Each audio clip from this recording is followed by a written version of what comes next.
100 ದಿನಕ್ಕೆ 100 ಗಾದೆ ದಿನ 7. ಇವತ್ತಿನ ಗಾದೆ ಏನಪ್ಪಾ ಅಂದ್ರೆ ಅನುಭವ ಇಲ್ಲದ ಹಾರುವಯ್ಯ ಗಡ್ಡ ಸೀಕಂಡಂಗೆ ಅಂತ. ಹಾರುವಯ್ಯ ಅಂದ್ರೆ ಯಾರು ಅಂದ್ರೆ ಪೌರೋಹಿತ್ಯ ಮಾಡೋರು.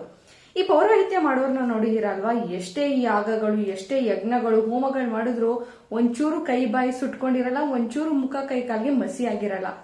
ಅದೆಲ್ಲ ಯಾವಾಗ ಆಗುತ್ತೆ ಅಂತಂದ್ರೆ ಅವರಿಗೆ ಆ ಹೋಮ ಹವನ ಮಾಡೋದ್ರಲ್ಲಿ ಅನುಭವ ಇದ್ದಾಗ.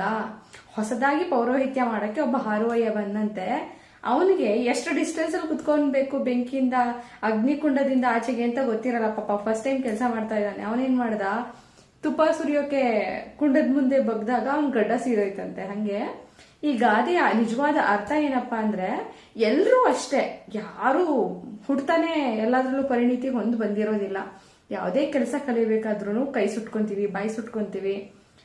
ಅದ್ ನಾವು ಪರ್ಫೆಕ್ಟ್ ಆಗೋ ತನಕ ಏನಾದ್ರೂ ಒಂದು ಎಡವಟ್ ಮಾಡ್ಕೊಂತಾನೆ ಇರ್ತೀವಿ ಅನ್ನೋದು ಈ ಗಾದೆಯ ಅರ್ಥ.